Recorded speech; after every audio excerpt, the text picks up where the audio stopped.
নাসিরুদ্দিন পাটোয়ারি কোনো এক সাক্ষাৎকারে তার কারাগারের স্মৃতিচারণ করতে গিয়ে আল্লামা জুনায়েদ বাবুনগরী রহমতুল্লাহ আলাই সম্পর্কে কিছু স্মৃতিচারণ করেছেন। গতকালকের আন্দোলন যারা করেছে তাদের দাবি এই স্মৃতিচারণগুলো ভুল। স্মৃতিচারণটা এরকম, জামাতের একজন নেতা কই মাছ রান্না করে পাঠিয়েছেন, জুনায়েদ বাবুনগরী রহমতুল্লাহ আলাই প্রথম সেটা খাননি, পরবর্তীতে সেটা খেয়েছেন। এটা একটু হাস্যরসে বলেছেন। অবশ্যই এটা নিন্দনীয় একটা কথা, সত্য হোক বা মিথ্যা হোক, কিন্তু এই কথাটা এইভাবে বলা কোনোভাবেই উচিত না একজন জুনায়েদ বাবুনগরী রহমতুল্লাহ আলাইয়ের শানে। অবশ্যই এটা কটূক্তিমূলক কথার কাছাকাছি চলে যায় এবং বা কটূক্তিমূলক কথাই এটা। এর জন্য অবশ্যই তার ক্ষমা চাওয়াটাই সবচেয়ে শ্রেষ্ঠ কাজ ছিল। যখন নাসিরুদ্দিন পাটোয়ারি এ কথাটা বুঝতে পারলেন যে তার এটা ভুল হয়েছে, তখন সে ফেস দ্য পিপল সহ আরো বিভিন্ন সাক্ষাৎকারে সে এটা ক্ষমা চেয়েছেন। সে কথা পৌঁছার আগে আগেই এক আন্দোলন এর ডাক দিয়েছিলেন অনেক ওলামা একরাম, হযরতগণ। আশ্চর্যের বিষয় হচ্ছে সেই আন্দোলনের মধ্যেই, অর্থাৎ নাসিরুদ্দিন পাটোয়ারির বিরুদ্ধে যে আন্দোলনে ডাক দেওয়া হয়েছে সেই আন্দোলনের মধ্যেই নাসিরুদ্দিন পাটোয়ারি নিজে উপস্থিত হয়েছেন। এখন বোঝার বিষয় হচ্ছে সে যে এখানে উপস্থিত হয়েছেন এটাই হচ্ছে তার নমনীয়তার আরেকটা পরিচয়। সে যেখানে অনুতপ্ত, এই অনুতপ্তের পরিচয় পাওয়া যায় যে সে এই অনুষ্ঠানে উপস্থিত হয়েছেন, এটাই অনেকটা বড় একটা কাজ হয়ে দাঁড়িয়েছে। প্রথম কথা হচ্ছে এই যে একটা ভুল করেছে, এই ভুলের জন্য তার যে ইমেজ, এই ইমেজটাকে নষ্ট করার নিমিত্তে কাজটা হয়েছে গতকালকের এই প্রোগ্রামটা। আমি এটা 100% মনে করি। কারণ নাসিরুদ্দিন পাটোয়ারি এমন কোনো অভদ্র কোনো ছেলে না যে যার কাছে এই কথা বুঝিয়ে বললে সে এটা নিয়ে অনেক বার্গেনিং করবে বা অন্য কিছু করবে, এরকম ধরনের ছেলেই না। সে নাসিরুদ্দিন পাটোয়ারির কাছে গিয়ে ওলামা একরাম বলতে পারতো যে আপনি যেটা করছেন এটা ভুল করছেন, এটার জন্য ক্ষমা চেয়ে নেন। হ্যাঁ, এরপরে যদি সে ক্ষমা না চাইতো তারপরে এরকম প্রোগ্রাম করাটার যৌক্তিকতা আমি মনে করি। কিন্তু সেটা না করে আগেই প্রোগ্রাম ডাকা হয়েছে, যা করেছি। যেখানে নাসিরুদ্দিন পাটোয়ারি উপস্থিত হয়েছে সেখানে আর কোনো কথাই থাকে না।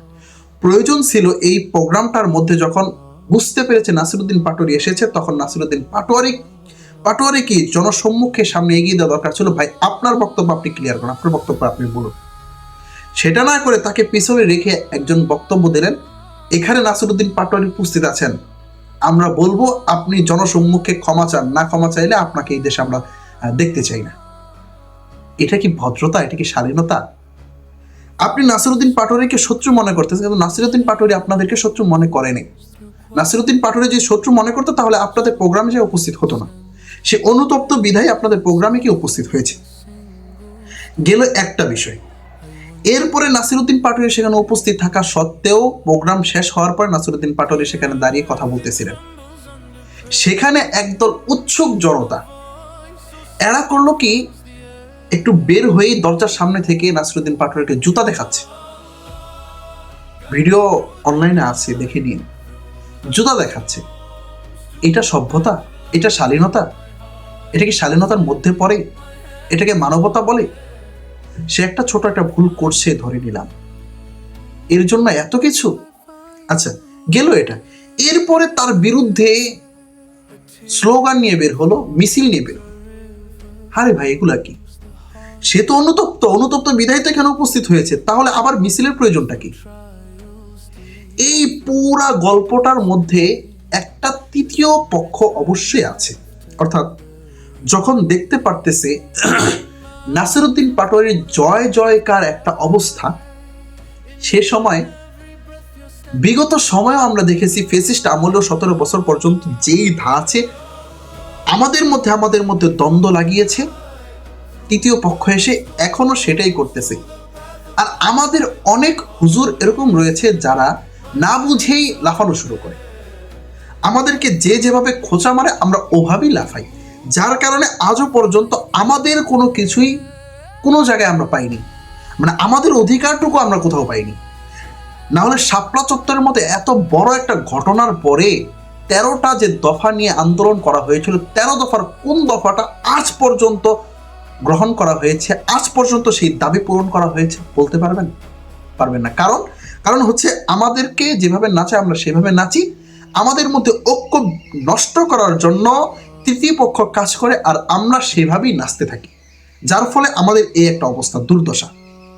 আরো দেখেন, এই হেফাজতে ইসলামের শাপলা চত্বরের ঘটনা, হাজার হাজার মানুষ মারা গেছে, হাজার হাজার। সেখানে আমাদের হেফাজতে ইসলামের যেই কমিটি আছে তারা এখনো পর্যন্ত একটা পূর্ণাঙ্গ তালিকা পর্যন্ত গঠন করতে পারেননি যে কয়জন মারা গিয়েছে। তাহলে এটা আমাদের একটা দুর্বলতা না? কেন? কারণ আমরা নিজেরা কামড়াকামড়ি করি, যার কারণে আমাদের মধ্যে মিল নাই। মিল না থাকার কারণে আমরা কোনো কিছু করতেই পারি না। আমরা নিজেদের মধ্যে নিজেরা কামড়াকামড়ি করতে। আমাদের ইসলামের যে জোট, যদি এই জোট হেরে যায় তাহলে জিতবে কে? আর এই জোট ক্ষমতায় আসলে কৌমিওয়ালাদের সমস্যা হবে এমনটা ভাবতেছেন। অন্যরা যদি ক্ষমতায় আসে আপনাদের কি মাথায় তুলে নাচবে মনে করতেছেন? এটা অসম্ভব। ধরে রাখেন, লিখে রাখেন। যেভাবে শেখ হাসিনা আপনাদেরকে নাকে চুবানি খাওয়াইছে, তারা চাইতো আরো কঠিন থেকে কঠিন হতে পারে সামনের সময়। এটা মাথায় রেখেন। শুধু শুধু লাফাচ্ছেন। এখন বিষয় হচ্ছে, নাসিরউদ্দিন পাটোয়ারি ক্ষমা চাওয়ার পরেও, সেখানে উপস্থিত হওয়ার পরেও উৎসুক জনতা গিয়ে আবার মিছিল করলো। এর পিছনে তৃতীয় পক্ষের কারণটা হচ্ছে এরকম, আমাদের পক্ষের লোক অর্থাৎ নাসিরউদ্দিন পাটোয়ারিকে ভালো মনে করে এমন লোকদেরকে খোঁচা মেরে মাঠে নামাই দিছে। আর আমরাও এতটাই মস্তিষ্কহীনতার পরিচয় দিয়েছি, আমরাও সেই কথায় নাচতে নাচতে মাঠে নেমে গিয়েছি। এই হচ্ছে আমাদের অবস্থা। আমাদের মধ্যে আমাদের যে দ্বন্দ্ব বাঁধানোর চেষ্টা করতেছে যারা, তাদেরকে চিহ্নিত করেন। আর ওই অন্ধভক্তি থাকিয়েন না, অন্ধভক্ত আর থাকিয়েন না। যে যেভাবে বলে সেভাবেই নাচতে নাচতে মাঠে নেমে যায় না। অবশ্যই নাসিরউদ্দিন পাটোয়ারি ভুল কাজ করেছে, কিন্তু ভুলের তো একটা ক্ষমা আছে। এটা তো এমন তো কোনো কিছু না যে তার ভুলের জন্য তাকে ক্ষমা করা যাবে না ইত্যাদিতে, এরকমটাও কিছু না। আশা করি আমার কথাগুলো থেকে বোঝার চেষ্টা করবেন, অন্য মাইন্ডে নেবেন না। জুনায়েদ বাবুনগরী রহমতুল্লাহি আলাইহি আমাদের হৃদয়ের স্পন্দন। তাকে নিয়ে কেউ কোনো কটূক্তি করবে, এটা আমরাও বরদাস্ত করব না। কিন্তু সবকিছুরই একটা সীমা আছে, সব কাজেরই একটা সীমা আছে। ওই সীমা অতিক্রম করাটা তো আমাদের জন্য যৌক্তিক না, এটা তো অযৌক্তিক বিষয়। এটাও তো আমাদের মাথায় রাখতে হবে, এটাও তো আমাদের বুঝতে হবে। আল্লাহ তাআলা আমাদেরকে বোঝার তৌফিক দান করুন। আমিন।